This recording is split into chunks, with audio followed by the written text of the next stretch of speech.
காலையில எந்திரிச்சோனே அடுப்பங்கரைக்கு தான் வர வேண்டியதா இருக்கு. ராத்திரி தூங்குறதுக்கு முன்னாடியும் இதெல்லாம் சுத்தம் பண்ணிட்டு கிளீன் பண்ணிட்டு போறதும் அடுப்பங்கரையில இருந்து போற மாதிரி தான் இருக்கு. விடிஞ்சாலும் அடுப்படி அடைஞ்சாலும் அடுப்படி. நம்ம வாழ்க்கை எதை நோக்கி பயணம் பண்ணிட்டு இருக்குன்னு தெரியவே மாட்டேங்குதே. அந்த கூப்பிட்டாச்சு. என் வாழ்க்கை பூரா என் மாமியா கிழவிய நோக்கி தான் பயணம் பண்ணிட்டு இருக்கு போல. இந்த வாரேன் தே வரலன்னா ஏதாவது வேலை செஞ்சுட்டு இருப்பான்னு கூட கொஞ்சம் கூட இந்த மாமியார் கிழவிக்கு தெரியாது. அதனால கூவிக்கிட்டே இருப்பா. சரி போவான், இல்லனா பக்கத்து வீட்டுக்காரியேவும் வீட்டுக்கு வர அளவுக்கு கத்த ஆரம்பிச்சிருவா. என்ன அத்தே கூட்டியலோ? ஏன் கூப்பிட்டது காதுக்குன்னு உனக்கு கேட்கலையோ? ஒரு தடவைக்கு 2 தடவைக்கு கூப்பிட்டுருக்கேன், அப்புறமேட்டு தான் நீ வந்திருக்க. நீ எப்பயும் இப்படித்தானே செய்வ. எந்த காலத்துல நீ ஒரு தடவைக்கே நீ வந்திருக்க? ஏத்தே என்னத்தே நீங்க என் மேல பாசம் வச்சிருக்கீங்களான்னு டெஸ்ட் பண்ணுறேன் தே. என்னது டெஸ்ட் பண்ணுறியா? என்னடி டெஸ்ட்? ஆமாத்தே, நீங்க ஒரு தடவை மட்டும் என்னைய கூப்பிட்டுட்டு விட்டுட்டீங்கன்னா உங்களுக்கு என் மேல பாசம் ரொம்ப கம்மியா இருக்குன்னு அர்த்தம். ஆனா அப்படி இல்லாம சின்ன பொண்ணுன்னு கூப்பிட்டுட்டே இருந்தீங்கன்னா உங்களுக்கு என் மேல பாசம் ரொம்ப அதிகம்னு அர்த்தம் தே. அப்படியா? ஆமாத்தே, அதான் உங்களுக்கு என் மேல பாசம் இருக்கா இல்லையான்னு டெஸ்ட் பண்ணேன் தே. நீங்க என் மேல பாசமா இருக்கிறீங்கன்னு ப்ரூவ் பண்ணிட்டீங்க தே, ப்ரூவ் பண்ணிட்டீங்க. அப்படியா? சரி, இப்ப நான் இதை நம்பணும். கேக்குறவன் கேனையனா இருந்தா கேப்பையிலயும் நெய் வடியுதுன்னு பண்ணி. சரி, வாங்கிட்டக்கெல்லாம் நான் பேசிக்கிட்டு இருந்தேன்னா எனக்கு ஏன் நிம்மதி தான் போகும். நான் இன்னைக்கு என் மவ வீட்டுக்கு போற குஷியில இருக்கிறேன். அதனால வாங்கிட்டக்க பேசி நான் டைமை வேஸ்ட் பண்ண விரும்பல. இன்னைக்கு தான் தே நீங்க சரியான முடிவு எடுத்துருக்கிறீங்க. இப்படியே நீங்க வருடாந்திர காலமும் இருந்துட்டீங்கன்னா உங்களுக்கு எனக்கும் பிபி பிரஷர்னு எதுவுமே வராது தே. அத்தே உங்ககிட்ட எல்லாம் பேசி பேசி எனக்கு ஆல்ரெடி வந்துருச்சு. இனிமே வர வேண்டியதுல என்ன இருக்குது? சரி, என் முள்ள எந்திரிச்சிட்டானா? இல்ல தே, இன்னும் தூங்கிட்டு தான் இருக்காரு. என்ன இன்னுமா எந்திக்காம இருக்கா? மணி 9:30 ஆகுது. நேரமா எந்திக்க வேணாமாக்கோ? அவங்களுக்கு என்னத்தே பிரச்சனை? அவங்கெல்லாம் எந்திரிச்சாங்கன்னா 1/4 மணி நேரத்துல கிளம்பிடுவாங்க. நம்மளுக்கு தே நேரமாகும். அது நம்மளுக்கு இல்ல, உனக்கு. நான் கிளம்பித்தான் இருக்கேன். இப்ப எங்கேயாவது போனாலும் நான் பாட்டுக்கு கிளம்பி வந்துருவேன். ஏன் தே சம்மந்தக்காரங்க வீட்டுக்கு போறீங்க? இப்படியேவா வருவீங்க? சட்டை கூட போடாம ஒரு பட்டாது உடுத்திட்டு வர வேண்டியதானே? எனக்கு இப்படியே போனா போதும். என் மவளுக்கும் அடையாளம் தெரியும். நான் என்ன என் மவளை பார்க்க போறேனா இல்ல என் சேலை சட்ட துணியை பாருங்கன்னு காட்ட போறேனா? அதுவும் சரிதான் தே, சரிதான். சரி, எனக்கு ஒரு டவுட் தே, உங்ககிட்ட கேட்கலாமா? என்ன டவுட் வந்துச்சு? கேட்டு தொலை. நீ எப்படியோ ஏதாவது எசக முசக்கத்தான் கேப்ப.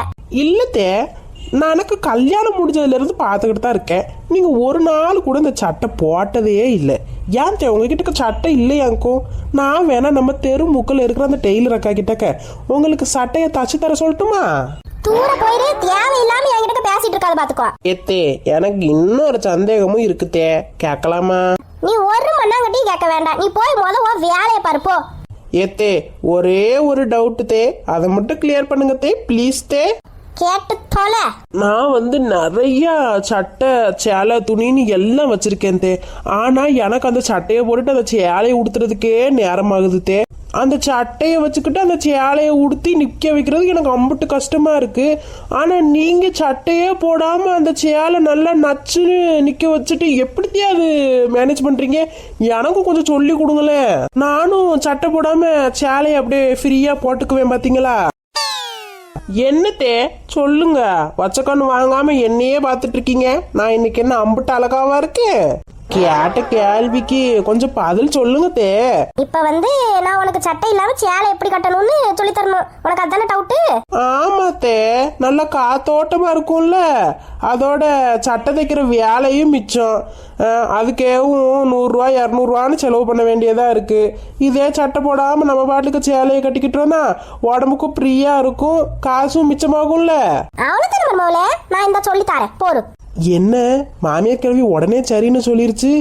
இன்னைக்கு அம்பள ஏதாவது ஒரு வில்லங்கமான கேள்வியை கேட்டு அவளை கோவப்படுத்தி நம்ம கொஞ்சம் சந்தோஷப்படலான்னு பார்த்தா உடனே நம்மள ஆப்படி விட்டாலே. எதுவும் வில்லங்கமா இருக்குமோ? ராசு, இப்ப எதுக்கு கிளவி அவரை கூப்பிடுது? நீ இப்ப எந்திரிச்சு வாழ. எத்தே என்ன சொல்லு. நம்ம 2 பேரும் தானே பேசிட்டு கிடக்குறோம், எதுக்கு தூங்குறவரை போட்டு தேவையில்லாம எழுப்பிட்டு இருக்கீங்க? நான் தான் உங்ககிட்ட முன்னக்கே சொன்னேன் இல்லத்தே, அவர் எந்திரிச்சாருன்னா 10 நிமிஷத்துல கிளம்பிடுவாருன்னு. எதுக்கு அவரை போட்டு எழுப்பிட்டு இருக்கீங்க? போரு சொல்லுறேன். பாரு, நல்லா தூங்கிட்டு இருக்கிற மனுஷனை எழுப்பி விட்டுட்டா. இதே நான் எழுப்பி விட்டுருந்தேனா உடனே சொல்லியிருப்பா, ஐயோ என் மவன் தூக்கத்துல மண்ணள்ளி போட்டுட்டா, சிமெண்ட் எடுத்து பூசிட்டான்னுட்டு. என்னம்மா எதுக்கு இப்பமே எழுப்புனா? இன்னும் கொஞ்ச நேரம் தூங்கிட்டு வந்திருப்போம்ல. இன்னைக்கு லீவு தானமா போட்டிருக்கேன், தங்கச்சி வீட்டுக்கு போகணும்னு. அது 11 மணிக்கு கிளம்புனா போதும். அதுக்கு எதுக்குமா இப்பமே எழுப்பி விட்ட என்னைய? ஒண்ணும் இல்லப்பா, ஒரு முக்கியமான விஷயம் பேசணும், அதுக்கு தான் உன்னை எழுப்புனேன். என்னம்மா, என்ன விஷயம் சொல்லு, எதுவா இருந்தாலும். கொஞ்சம் இந்த பக்கம் வந்து உன் பொண்டாட்டி கிட்டக்க நில்லு. என்ன ஒரே ஆச்சரியமா இருக்கு, என் புருஷன் என் பக்கத்துல வந்து நின்னாலே இந்த கிழவிக்கு பொறுக்காது, இன்னைக்கு பக்கத்துல வந்து நில்லுன்னு அவளே சொல்லுறா. ஏமா?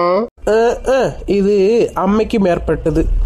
அவ அம்மாவே வந்து சொல்லுறா என் பக்கத்துல நில்லுன்னு. சொன்ன உடனே வந்து நிக்க வேணாமா? அதை விட்டுட்டு ஏமா நோமான்னு கேள்வி கேட்டுட்டு இருக்கிறத பாரு. சொல்லுதாம்ல, போய் முதல்ல அவ பக்கத்துல நில்லு.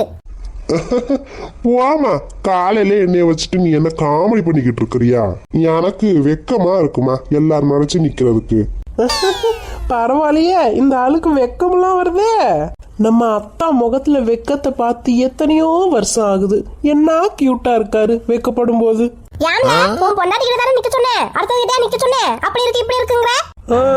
அடுத்தவன் கிட்ட கண்ணி நிக்கதான் சொல்லி பாரு, அப்புறம் நான் யாருன்னு உனக்கு தெரியும். இப்பதான் நல்லவன்னு சொல்லிக்கிட்டு இருந்தேன், அதுக்குள்ள எப்படி பேசுறா பாரு கிளவி. ஏம்மா திடீர்னு ஏமா இப்படி எல்லாம் சொல்லுற? சொன்னா செய்யு, போய் நில்லு போ. சரிம்மா.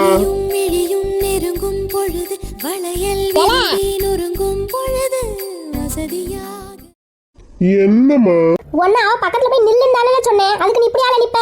ஏம்மா நீ தானமா சொன்ன உனக்கு உன் மவனையும் உன் மருமவளையும் பக்கத்துல நிக்க வச்சு பாக்கணும்னு ஆசை, அதுக்கு தானமா போய் நின்னுகிட்டு இருக்கேன். ஓஹோ, உனக்கு அந்த நினைப்பு வேற இருக்குதோ? எதுக்கு நிக்க சொன்னேன்னு உனக்கு இன்னும் காரணம் தெரியாதுல்ல? இதுல சொல்றதுக்கு என்னமா இருக்கு, எல்லாம் புரிஞ்சுக்கிறது தானே. என்னத்த புரிஞ்சுக்கிறானோ, ஒரு கழுதையும் தெரிய மாட்டேங்குது. என்னமோ இப்பதான் கல்யாணம் ஆன மாதிரி போய் பக்கத்துல நிக்கிற மாதிரி. இதுல வெக்கம் வேற பார்க்க முடியல. சரி, கல்யாணம் ஆகி எத்தனை வருஷம் ஆகுது? எதுக்கு நிக்க சொன்னு இப்ப சொல்லுறேன். உன் பொண்டாட்டிக்கு சட்டை போடாம சேலை உடுத்திட்டு ரோட்ல போகணும்னு ஆசையா இருக்கான். ஏ பியாதியில போவான், இதுக்குத்தான் ஒன்னா நிக்க சொன்னாலா? ஒன்னா நிக்க சொல்லி நடுவுல குண்டு தூக்கி போட்டாலே கிளவி. என்னமா சொல்லுற நீ? என்கிட்ட கிணத்துல கோவப்பட்டுக்கிட்டு பேசிட்டு வர, உன் பொண்டாட்டிட்ட கேளு. அவதான் என்கிட்ட சட்டையா போடாம சேலை உடுத்திட்டு ரோட்ல ஃப்ரீயா திரியணும், அது எப்படின்னு சொல்லி கொடுங்கன்னு என்கிட்ட கேட்டா. சொல்லி கொடுக்கட்டா? சின்ன பொண்ணு, ஏங்க எங்க அம்மா சொல்றதெல்லாம் உண்மையா? சொல்லு. ஏங்க அது வந்து அதான் சொல்லுதாமல நானே. நான் என்ன பொய்யா சொல்றேன்? அவ கண்ணு முன்னாடி தான சொல்றேன். எங்க அவ என்கிட்ட கேட்கலன்னு சொல்லு பாப்போம். என்ன சின்ன பொண்ணு இதெல்லாம்? என்னைய பார்த்தா கேனையனாட்டம் இருக்கோ? நீ என்ன பேசினாலும் வாயை பொத்திக்கிட்டு அமைதியா இருப்பேன்னு நினைச்சுக்கிட்டு இருக்கிறியோ? எங்க அப்படியெல்லாம் இல்லங்க. என்ன அப்படியெல்லாம் சொல்லுங்க? நீ என்கிட்ட அப்படி தானே கேட்ட? சட்டையா போடாம ரோட்ல அந்த ஆளு தெரியணும்னு அது எப்படின்னு சொல்லி கொடுங்கன்னு கேட்கதானே செஞ்ச? நீ சொல்லாமலையா சின்ன பொண்ணு எங்க அம்மா சொல்றாங்க? சொல்லு. நான் கூட சொன்னேன்ல, என் அவனுக்கு தெரிஞ்சா உன்னை விட்டு வச்சு பார்க்க மாட்டான்னு. அவருக்கு தெரிஞ்சா என்ன, அவர் மண்டையில 2 கொம்பா இருக்கு, அவரெல்லாம் நான் பாத்துக்குவேன், என் கால் தூசிக்குன்னு என்கிட்ட சொல்றாளே. யாத்தே ஏங்க நான் அப்படியெல்லாம் சொல்லலைங்க. அவங்க 1 2 மாத்தி சொல்றாங்க, நான் அப்படியெல்லாம் சொல்லவே இல்லை. நான் சும்மா விளையாட்டுக்கு தான் அவங்க கிட்ட பேசிட்டு இருந்தேன். எது சின்ன பொண்ணு விளையாட்டு? உனக்கு என்னைய பார்த்தாலும் ரொம்ப விளையாட்டா தெரியுது. இவெல்லாம் நம்மள என்ன சொல்லிருவான் அப்படின்னு தானே இருக்கிற நீ. என்ன சின்ன பொண்ணுக்கும் புருஷனுக்கும் சண்டை மாதிரி இருக்கு? அவன் அவ்வளோ சீக்கிரம்லாம் ரோசப்படுற ஆள் கிடையாதே. சரி, என்ன சண்டை எடுத்தா பாப்போம். ஏங்க நான் சொல்லியத கொஞ்சம் கேளுங்க. நீங்க கோவப்படுற அளவுக்கு நான் ஒண்ணுமே கேட்கலங்க. நீ பேசாத சின்ன பொண்ணு, வாய மூடு. என்ன ராசு, என்னாச்சு? வாங்கக்கா வாங்க. வா சாந்தி, வா உள்ள வா. வாரே. என்னாச்சு சின்ன பொண்ணு? ஏன் இப்படி அழுதுட்டு கிடக்குற? ஒண்ணும் இல்லக்கா, சும்மா தான். சும்மான்னு சொல்லுற? ராசு சத்தம் வாசலுக்கு அந்த புறம் வரைக்கும் கேக்குது. என்ன நடந்துச்சு சின்ன பொண்ணு, சொல்லு. அது வேற ஒண்ணு இல்ல சாந்தி, ரொம்ப திமிர் எடுத்து போய் பேசிக்கிட்டு இருக்கா, அதான் என் மவன் கண்டிச்சுக்கிட்டு இருக்கிறான். அப்பாடா, ஏதோ பெரிய சண்டையாட்டுக்கு இருக்கு. காலையிலே நம்மளுக்கு ஒரு நல்ல டாபிக் கிடைச்சிருச்சு. முடிஞ்ச அளவுக்கு ஏத்தி விட்டுட்டு போயிருவோம். என்னாச்சு சின்ன பொண்ணு? சித்தி என்னமோலாம் பேசுறாவ, நீ என்ன செஞ்ச சொல்லு. இல்லக்கா, நான் சும்மா விளையாட்டுக்கு சொன்னதை எடுத்துப்புட்டு அவங்க 2 பேரும் என்கிட்ட வினயமா சண்டை போடுறதுக்கு வாராவ. ஆமா, எங்களுக்கு தலையெழுத்து பாரு சண்டை போடுறதுக்கு வரதுக்கு. அப்படி என்ன சின்ன பொண்ணு நீ செஞ்ச? சாண்டி, நீ இங்கிட்டு வா, நான் உன்கிட்ட சொல்லுறேன். இந்த வாரம் சித்தி அவளுக்கு சட்டையே போடாம சேலையை மட்டும் உடுத்திட்டு ரோடு பூரா திரியணுமா அப்படின்னு சொல்லுறா சாண்டி. அப்படியா சொன்னா? அதான் நானும் சொன்னேன், என் அவனுக்கு தெரிஞ்சா என்ன ஆகும்னு தெரியுமாண்ணா? அவர்கிட்ட 2 கொம்பா முளைச்சிருக்கு, நான் எதுக்கு அவருக்கு பயப்பட போறேன் அப்படிங்கிறா. அப்ப அவளுக்கு புருஷன் மேலேயும் பயம் கிடையாது, இந்த மாமியார் மேலேயும் பயம் கிடையாது. பாத்தியா எப்படி எல்லாம் பேசுறான்னு? அதான் என் மாமா உட்காந்து கண்டுக்கிட்டு இருக்கான். ஆமா சித்தி, கண்டிக்கிற நேரத்துல கண்டிச்சுதான் ஆகணும். சின்ன பொண்ணு என்னதான் இப்படி பேசியிருந்தாலும் அது தப்பு இல்ல. தம்பி தண்டிக்கிறதுல தப்பு இல்ல. ஏன் 4 முடி எப்படியெல்லாம் இப்படி கோர்த்து விடுற நீ? ஐயோ மக்களே, பாத்தீங்களா என்னை எப்படியெல்லாம் எல்லாரும் திட்டுறாங்கன்னு? நான் அப்படி என்ன மக்களே தப்பா கேட்டுப்புட்டேன்? நீங்களே சொல்லுங்க. இப்ப இந்த பிரச்சனையில இருந்து நான் எப்படி வெளியே வந்தேன்னு அடுத்த வீடியோல பாப்போம். அதுக்கு முன்னாடி எங்களோட சேனலை நீங்க லைக் பண்ணி, ஷேர் பண்ணி, சப்ஸ்கிரைப் பண்ணிருங்க மக்களே. அப்பதான் எங்களோட வீடியோ உங்களுக்கு வந்துகிட்டே இருக்கும்.